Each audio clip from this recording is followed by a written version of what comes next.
कांग्रेस सांसद राहुल गांधी की भारत जोड़ो न्याय यात्रा पहुंची बाबा नगरी। रोड शो में हजारों की संख्या में लोगों ने किया स्वागत। बाबा वैद्यनाथ मंदिर में राहुल गांधी ने की पूजा अर्चना, लगे मोदी मोदी के नारे। राहुल गांधी ने किया विशाल जनसभा को संबोधित, साधा पीएम मोदी और केंद्र सरकार पर निशाना। कांग्रेस सांसद राहुल गांधी का भारत जोड़ो न्याय यात्रा आज 21वें दिन गोड्डा होते हुए देवघर पहुंचा, जहां देवघर के मनोहरपुर में +2 विद्यालय में विश्राम करने के बाद सड़क मार्ग से होते हुए राहुल गांधी का काफिला बाबा वैद्यनाथ मंदिर पहुंचा, जहां राहुल गांधी ने बाबा वैद्यनाथ मंदिर में विधिवत पूजा अर्चना की। बाबा वैद्यनाथ मंदिर में चाक चौबंद सुरक्षा व्यवस्था के बीच पूरे विधि विधान से राहुल गांधी को पूजा अर्चना कराया गया। पूजा अर्चना के बाद मंदिर प्रांगण से निकलने के क्रम में मोदी मोदी के नारे लगे।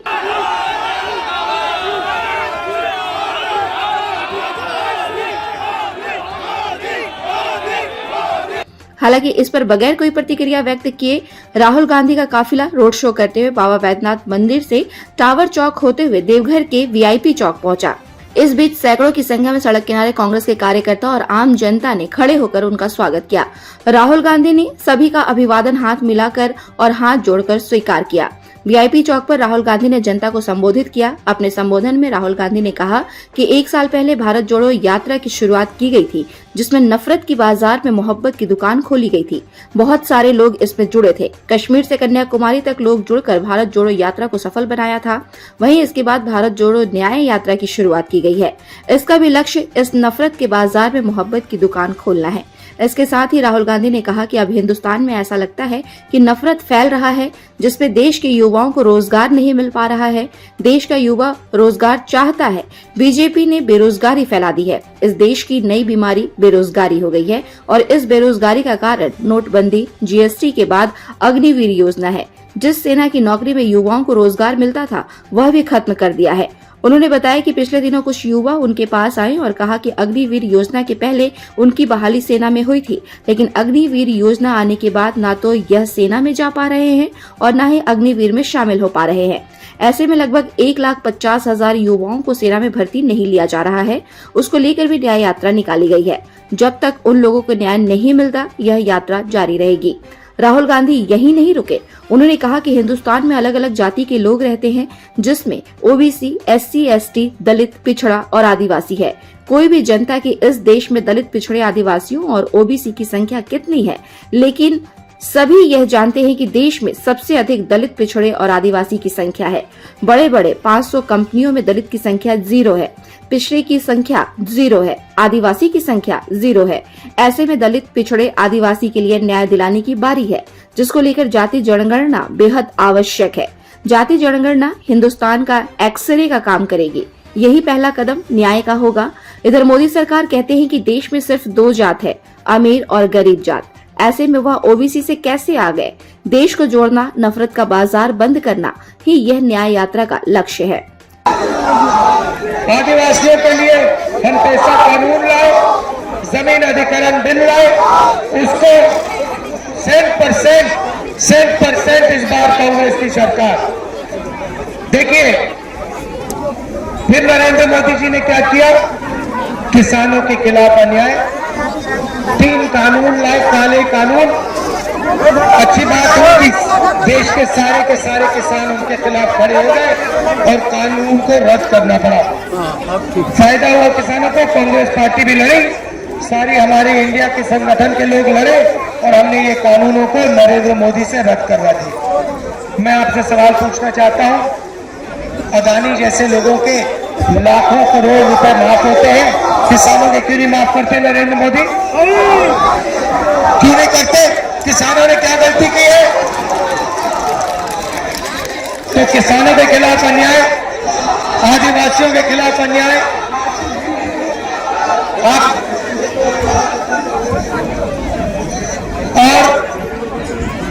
फैला भी है।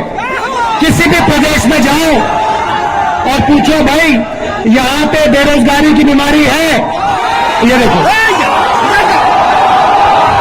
जहां भी हम जाते हैं पारी चली है बेरोजगारी की बीमारी, वो हिंदुस्तान के युवाओं को लगती है और उनके भविष्य को खत्म कर देती है, नष्ट कर देती है।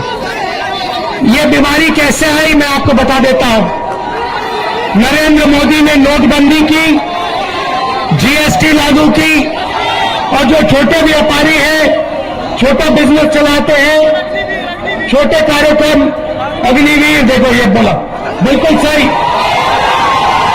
तो जो युवाओं को सेना में रोजगार मिलता था, उसको भी अग्निवीर ने खत्म कर दिया। और भाइयों बहनों, एक और बात मैं आपको बताना चाहता हूं, जो आपने अग्निवीर की बात छेड़ी।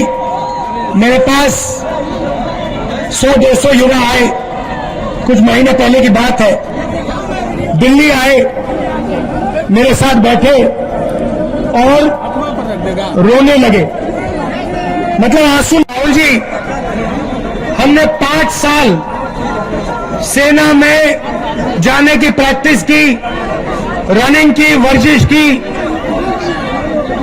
हमें सेना में एक्सेप्ट कर लिया गया। हमारा जो सपना पूरा था, हमारा जो सपना था उसको पूरा कर दिया। और फिर 3 साल बाद हमें कहते हैं, टाल टाल कर कहते हैं तुम्हें सेना में नहीं लिया जाएगा, क्योंकि अब अग्निवीर लागू हो गया है। ना तुम इधर के ना तुम उधर के 1,50,000 युवाओं को पहले आर्मी में लिया और फिर आर्मी से निकाल दिया और उनको कहा कि तुम्हें सेना में नहीं लिया जाएगा और तुम्हें अग्निवीर में भी नहीं लिया जाएगा। और आज 1,50,000 युवा भटक रहे हैं, जंतर मंतर में बैठे हैं, क्योंकि उनके हाथों से सरकार ने रोजगार छीना है। और मैंने उनसे कहा है कि कांग्रेस पार्टी उनके साथ खड़े होकर उनको न्याय दिलवाएगी और उनका जो हक बनता है उनके हवाले उसको करेगी। भाइयों बहनों, आर्थिक अन्याय की मैंने बात की, मैं सामाजिक अन्याय की बात करना चाहता हूं। हिंदुस्तान में अलग अलग वर्ग के लोग हैं, दलित होंगे, आदिवासी हैं, पिछड़े लोग हैं, जनरल कास्ट के हैं, माइनॉरिटी है, सारे लोग हैं। मगर आज तक किसी को यह नहीं मालूम इस देश में पिछड़े लोग कितने हैं। बोलो जोर से बोलो। भाइयों और बहनों, मैं आपसे पूछता हूं, देश में पिछड़े लोग कितने हैं? कोई जानता है? आप जानते हो कि सबसे ज्यादा है, मगर क्या हुआ मैं आपको बताता हूं। मैंने 2-3 आंकड़े निकाले। हिंदुस्तान की सबसे बड़ी 500 कंपनियों में दलित कितने हैं, आदिवासी कितने हैं? ये बोली बात। दलित कितने? 0। आदिवासी कितने? 0। पिछड़े कितने? 0, एक भी नहीं। फिर मैंने पता लगाया, जो बजट को बांटते हैं 90 अफसर है, हिंदुस्तान की सरकार को चलाते हैं, दिल्ली में बैठते हैं। मैंने पता लगाया, इसमें दलित, आदिवासी, पिछड़े कितने? पता लगा 90 में से 3 आदिवासी, 90 में से 3 पिछड़े, 3 दलित, 1 आदिवासी। तो आदिवासियों के खिलाफ, दलितों के खिलाफ, पिछड़ों के खिलाफ दबाकर इस देश में अन्याय हो रहा है। और मैंने कहा कि जैसे किसी की टांग टूटती है तो पहला काम क्या होता है? डॉक्टर के पास जाते हैं ना, पहला काम क्या होता है? आप कहते हैं भैया डॉक्टर साहब एक्सरे करा, पता लगाना क्या टूटा। सही बात। तो मैंने यही कहा है, हमारा पहले पैसा मांगता है। हमारी सरकार, देखिए, हमारी सरकार की कोशिश होगी, जैसे हमने राजस्थान में किया, स्वास्थ्य हमने पूरा का पूरा फ्री, क्योंकि एक विचारधारा है देश में आजकल, नफरत की विचारधारा, हिंसा की विचारधारा, जो लोगों को बांटती है, लोगों को डराती है, धमकाती है।